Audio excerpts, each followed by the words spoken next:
Hello, on se retrouve aujourd'hui pour le 5e épisode de podcast, la dépendance affective. Alors, je suis désolée pour mon absence. Voilà, je pense qu'on va passer à un épisode toutes les 2 semaines, voire 3 semaines, tout simplement parce que j'aime bien préparer mes épisodes et j'avoue que ça prend beaucoup de temps. J'ai vraiment pas envie que ce soit la culture du vide et j'ai vraiment envie que tu arrives à apprendre en fait quelque chose avec mon podcast. Du coup, je me retrouve à faire énormément de recherches que je dois derrière structurer dans quelque chose qui reste naturel. Et j'avoue que c'est assez compliqué. Peut-être que je me mets un petit peu trop de pression aussi, mais bon, il faudrait que je me mette un peu moins de pression, que j'arrive à être quand même naturelle en apportant quelque chose. Euh, bon, on va essayer de moins se prendre la tête par rapport à ça. Dans l'épisode d'aujourd'hui, on va parler de la dépendance affective. Concernant le plan de l'épisode, on va commencer par expliquer ce que c'est la dépendance affective. On va regarder un petit peu comment différencier l'amour sain de la dépendance affective. On va essayer de chercher d'où vient cette dépendance affective. Bien sûr, je ne suis pas psychologue, je ne suis pas un psychiatre, je ne suis pas un professionnel de santé.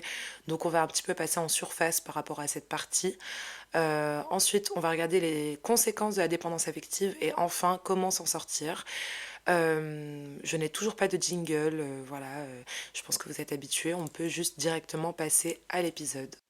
Donc la dépendance affective, c'est quoi? Selon la clinique e-santé, la dépendance affective, c'est un trouble de la personnalité dépendante. Il s'agit d'une véritable addiction à une personne auprès de laquelle le dépendant va chercher à combler un manque affectif. Elle se manifeste principalement par un besoin permanent de la présence de l'autre, des difficultés à prendre des décisions seul et une peur viscérale de se retrouver seul. Donc vraiment, le profil d'un dépendant affectif, c'est quelqu'un qui clairement cherche à combler un manque affectif, un vide chez lui. Et il essaie de le combler par l'autre, justement. Du coup, maintenant qu'on a posé les bases, on va essayer de différencier un petit peu des choses qui sont entre l'amour. Enfin, comment expliquer? Je me perds déjà. On va essayer de différencier l'amour sain de la dépendance affective en citant certains points qu'on peut retrouver chez l'amour sain et chez la dépendance affective. Pour commencer, dans un amour sain, il va y avoir une certaine autonomie où chacun va apprécier sa dépendance, chacun va pouvoir se sentir bien seul et chacun va pouvoir poursuivre ses intérêts, ses passions, etc. À côté de ça, dans la dépendance affective, il va y avoir déjà un besoin incessant d'être avec l'autre, un sentiment même d'anxiété sans l'autre ou l'anxiété de perdre l'autre. Vraiment, il y a toujours cette peur de l'abandon qui revient chez le dépendant affectif. Et à côté de ça, on peut même aller jusqu'à abandonner certaines de ses passions ou négliger certaines de ses amitiés pour l'autre.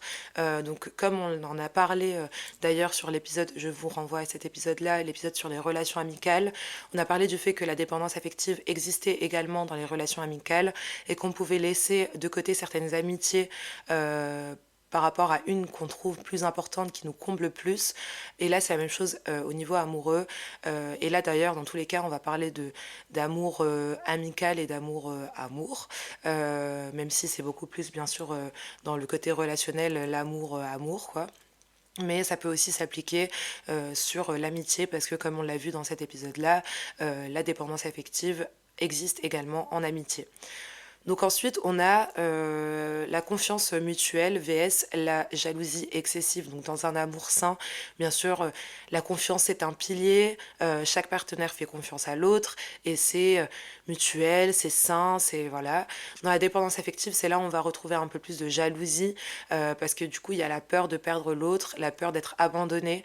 Donc on va se retrouver peut-être avec des doutes constants par rapport à l'autre, savoir à chaque fois qu'est-ce que fait l'autre, est-ce que cette personne avec qui il est en train de discuter ou elle est en train de discuter ou elle est en train de discuter et c'est de la drague ou est-ce que c'est de l'amitié ou est-ce que qu'est-ce qui se passe toujours dans les doutes, toujours dans la jalousie exprimée ou non, hein, on peut très bien être jaloux excessif, maladif et garder tout dans sa tête, ça peut ne pas se voir.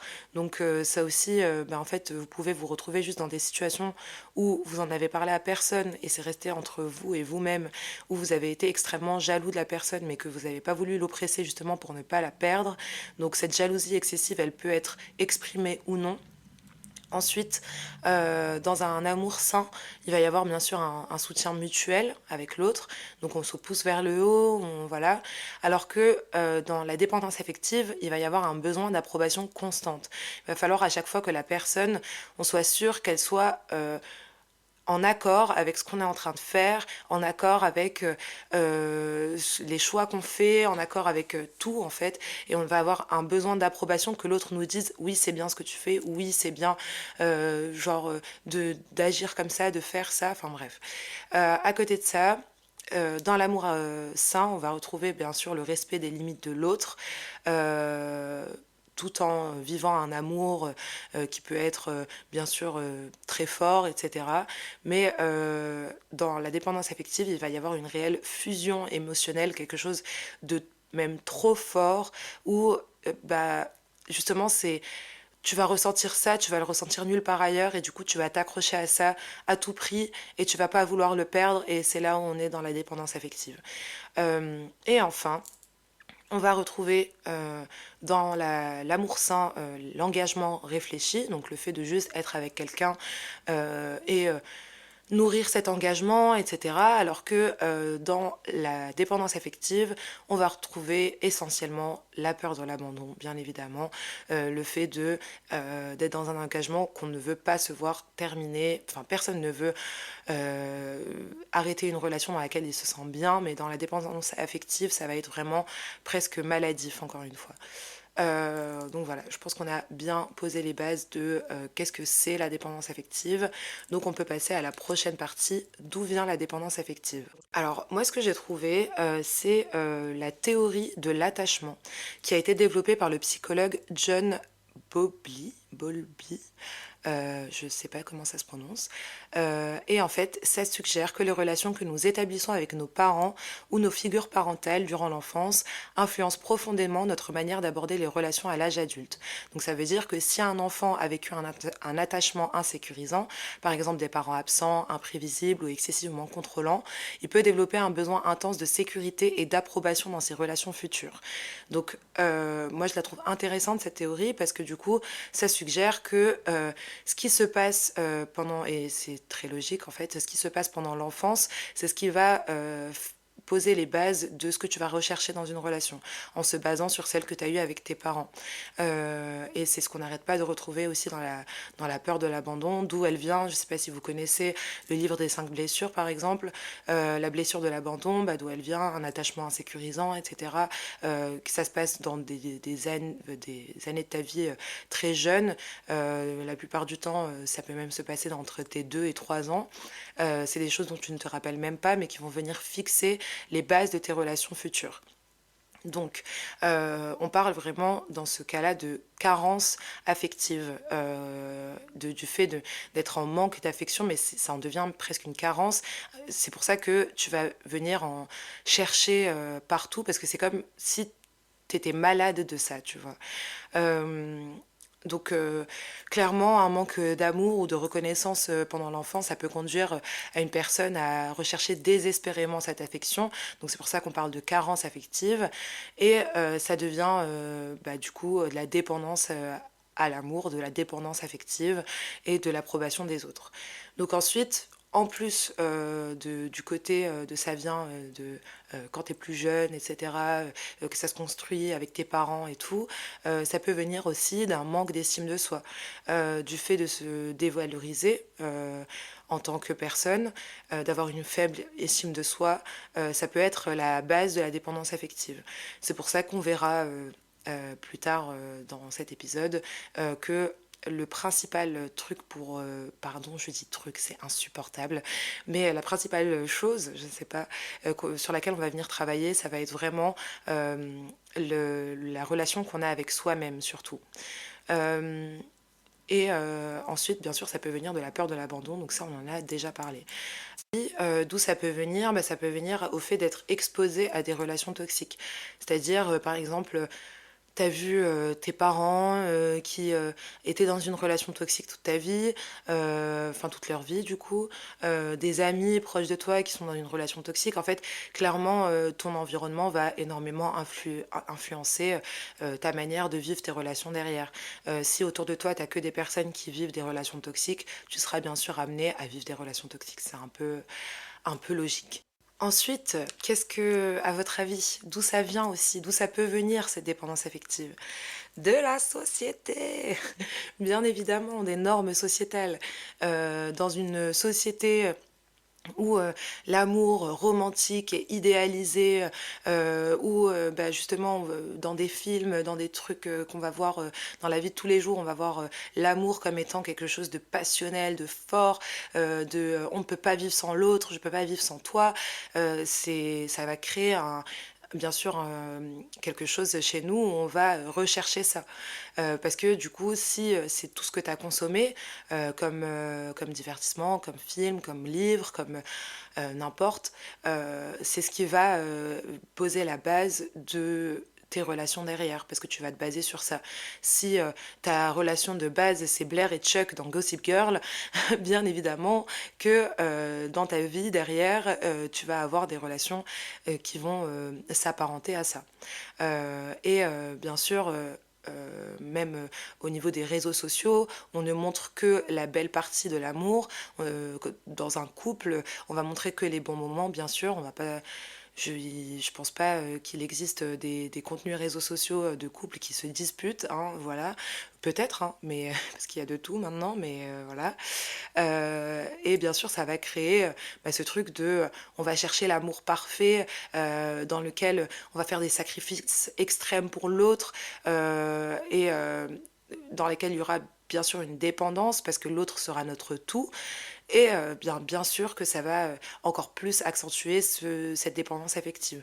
Je pense que la dépendance affective, elle est un peu chez tout le monde de base, parce qu'on a été élevé même dans les dessins animés, en fait, dans tout ce qu'on nous apprend depuis très jeune, l'amour, c'est pas du tout quelque chose de léger, qui vient, qui t'apporte quelque chose dans ta vie, qui peut s'arrêter à tout moment et vos chemins se séparent et voilà. Non, on va voir l'amour comme quelque chose de extrêmement fort, comme quelque chose où bah, on ne peut pas vivre sans l'autre, on ne peut pas, bref.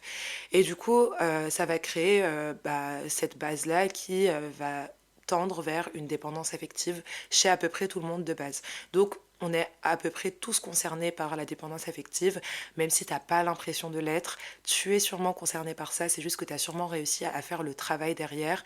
Mais je pense que de base, on est un peu tous conditionnés à vivre la dépendance affective. Ensuite, bien sûr, d'où peut venir la dépendance affective? Bah, de traumas relationnels, hein. Si tu as vécu des relations traumatisantes dans le passé, comme des abus émotionnels, physiques, n'importe, bah, ça peut renforcer cette dépendance affective. Parce que tu vas croire que tu dois t'accrocher à toute forme d'amour ou d'affection, même si ça veut dire d'accepter certains comportements qui sont mauvais pour toi, qui sont nuisibles à toi, qui te sont nuisibles, je sais pas. Bon, bref. Du coup, bah, si tu as vécu une relation un peu traumatisante, tu vas venir peut-être reproduire ce schéma dans d'autres relations.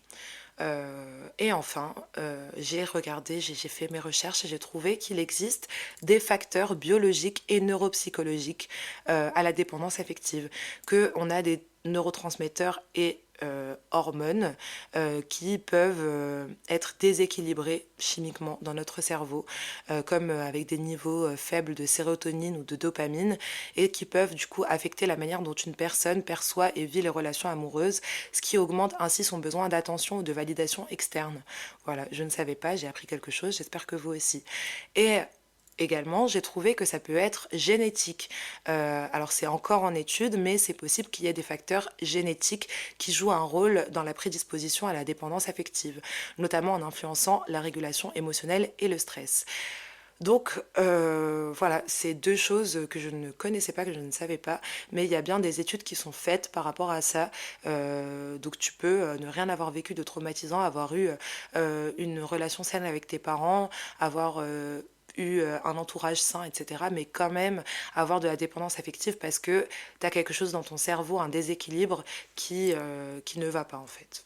Enfin, un déséquilibre, ça va jamais, mais t'as capté. Du coup, quelles sont les conséquences de la dépendance affective?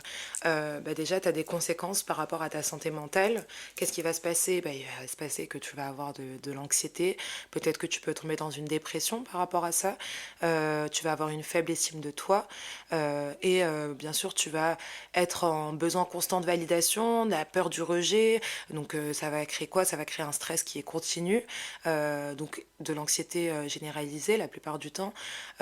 Et tu peux même aller jusqu'à augmenter des risques de problèmes de santé physique, hein, parce que la santé mentale influe beaucoup sur la santé physique.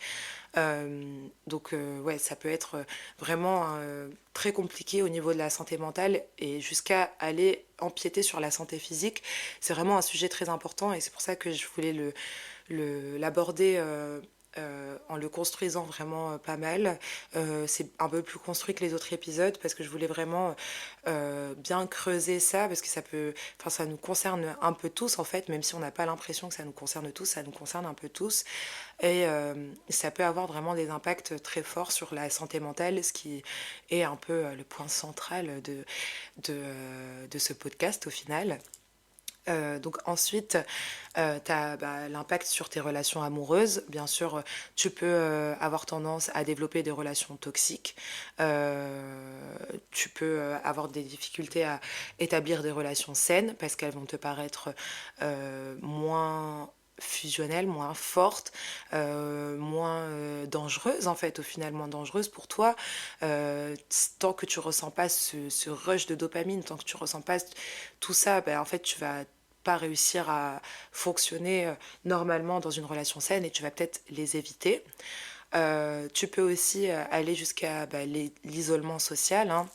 Donc on en a parlé tout à l'heure, négliger d'autres relations pour juste être là à alimenter cette relation de dépendance affective dans laquelle tu vas pouvoir être à fond dans ta dépendance c'est ta zone de confort au final. À côté de ça, tu peux perdre en autonomie parce que cette personne, ça peut devenir carrément tellement un pilier, tellement t'es dépendant en fait de cette personne que tu vas perdre toute autonomie et tu vas plus savoir agir seul.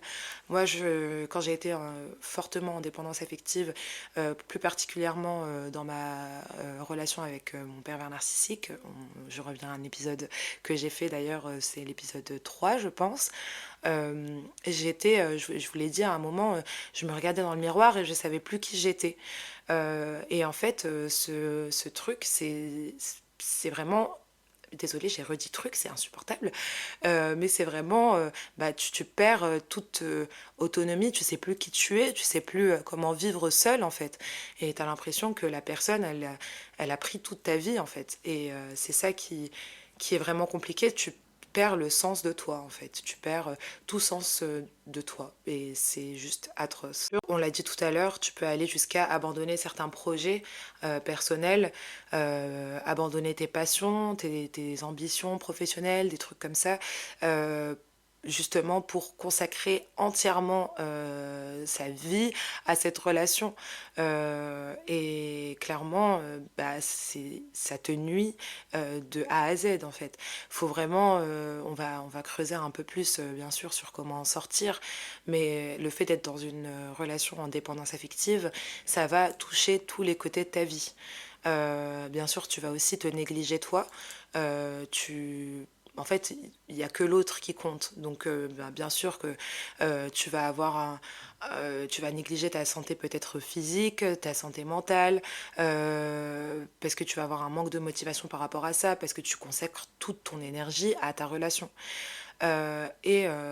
Enfin, tu peux avoir juste une insatisfaction en fait générale, parce que du coup, ça va être difficile de trouver la satisfaction dans d'autres aspects de la vie, comme dans des loisirs, des trucs, des projets, des réalisations personnelles, et tu peux te sentir constamment insatisfait ou frustré parce que tu ne retrouves pas cette satisfaction que tu peux avoir dans ta relation.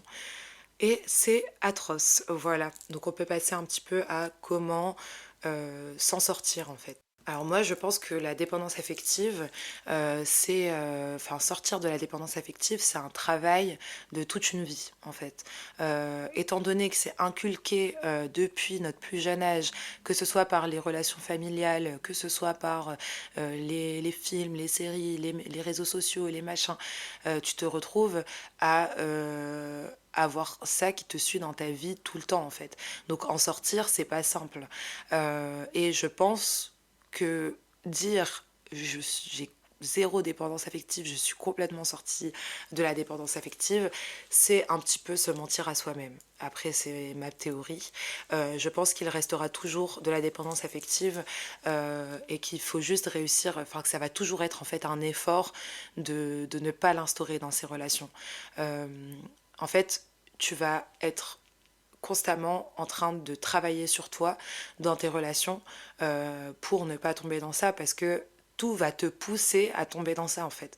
Si ça se passe trop bien avec une personne, si c'est tu vas automatiquement commencer un schéma de dépendance affective avant de te dire oh attends qu'est-ce que je fais là. Et en fait déjà la première étape pour en sortir, c'est bien sûr de le reconnaître. Donc c'est ce qu'on fait depuis tout à l'heure. Si tu t'es reconnu dans tout ce que je dis, c'est que tu es probablement dans une relation de dépendance affective. Euh, donc à côté de ça, comment tu peux en sortir, bah, c'est de travailler sur ce truc à chaque fois que tu t'en rends compte que tu es dans une dépendance affective, à chaque fois que tu te rends compte que tu peux être amené à développer de la dépendance affective par rapport à une personne, et bah tu stops. Tu prends 2 secondes pour stopper et te dire attends, là, je sens que ça va basculer dans quelque chose qui est pas bien pour moi. Donc qu'est-ce que je fais? Bah, je me rattache aux choses qui sont de moi. Je me rattache à mes projets, je me rattache à mes passions, je me rattache à mes amitiés, je me rattache à plein d'autres choses autour de moi et j'évite de me faire complètement embarquer par ce fléau qui est la dépendance affective. Je vais faire en sorte de m'attacher à toutes les choses autour de moi qui peuvent me procurer de ces mêmes sensations que je peux avoir dans une relation en particulier. Je vais essayer de les chercher partout autour de moi dans ma vie. Aussi, il y a un gros travail à faire sur, bien sûr, le fait d'être seul et bien avec soi-même. Ça, c'est la conclusion, j'ai l'impression, de tous les podcasts, mais c'est clairement le cas. Tu dois absolument créer une relation saine avec toi-même pour éviter de créer des relations toxiques avec les autres. Euh, donc en fait, ça va venir d'où? Ça va venir de commencer par passer des moments avec soi-même que tu ne vas pas apprécier en fait. Tu vas préférer être avec d'autres personnes, tu vas préférer... Mais c'est pas grave, passe-les quand même ces moments avec toi-même et sans ton téléphone et sans toutes les distractions possibles. Essaye de faire des choses avec toi-même et apprécie ces moments-là et crée une relation saine avec toi pour ne pas essayer de la chercher chez les autres en fait. Clairement, toutes les clés sont en toi en fait pour réussir à sortir de cette dépendance affective. Donc tu vas essayer de trouver ça chez toi d'abord. Euh, Ensuite, tu peux, donc comme on l'a dit, tu reviens vers tes passions, tu reviens vers tes trucs, tes amitiés, machin. Tu dois aussi te poser la question de est-ce que j'aime cette personne parce que elle me fait procurer des sensations fortes ou est-ce que je l'aime parce qu'elle me fait du bien. Et si la réponse à ta question c'est qu'elle te procure des sensations fortes, c'est que tu es en schéma de dépendance affective et que tu recherches quelque chose que tu n'as pas chez toi, tu ne trouves pas dans ton quotidien et tu vas aller le chercher chez l'autre. Une relation, c'est censé t'apporter des choses et pas combler un vide qui est déjà existant dans ta vie, tu vois. Donc voilà, clairement, pour moi, c'est les points principaux de comment sortir de la dépendance affective.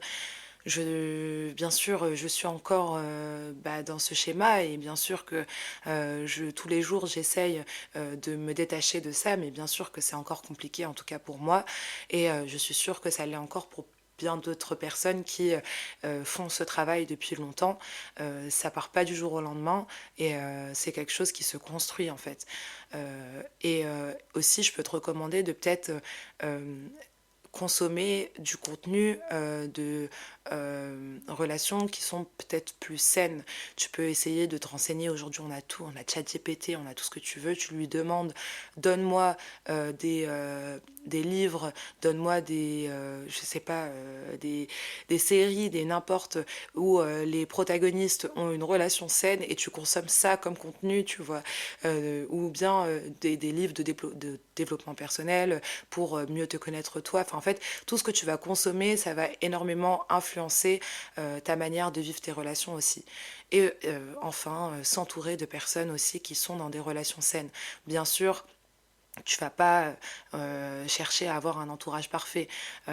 Tu peux avoir des personnes qui sont dans des schémas de dépendance affective et genre c'est ok, tu vois. C'est pas pour autant que tu vas complètement tomber dedans. Mais c'est sûr que c'est mieux quand même de te rapprocher également de personnes qui sont dans des relations saines, de personnes qui sont dans des relations saines autant avec leur partenaire qu'avec eux-mêmes. Justement, enfin, tu peux aussi demander de l'aide à des gens, en fait. Tu peux demander de l'aide que ce soit à tes amis ou à des professionnels de santé. Bien évidemment, si tu penses que ce problème de dépendance affective te pourrit littéralement la vie, moi, je te conseille de... Et même avant qu'ils te pourrissent la vie, hein, je te conseille d'en parler à des professionnels de santé, à prendre des rendez-vous chez des psychologues, chez des psychiatres, de parler de ce problème-là et de voir peut-être d'où ça vient. La dépendance affective, elle peut venir aussi de certains troubles, hein, où ça peut être un peu pas presque inné chez toi. J'ai en tête par exemple le trouble de la personnalité borderline, où tu peux être toujours dans ce truc de dépendance affective de base, où tu vas devoir travailler 4 fois plus pour ne pas tomber dans ces schémas. Et voilà, je pense qu'on a un peu tout abordé. J'espère que cet épisode vous aura plu. Ça a été compliqué parce qu'il était extrêmement construit et j'espère qu'il était quand même naturel. J'ai moins parlé de mon expérience, j'ai moins parlé de moi parce que je voulais vraiment l'aborder beaucoup d'une manière aussi théorique pour essayer d'apporter quelque chose à cet épisode. Donc j'espère que ça aura plu et je vous fais de gros bisous et on se retrouve pour le prochain épisode. Bisous.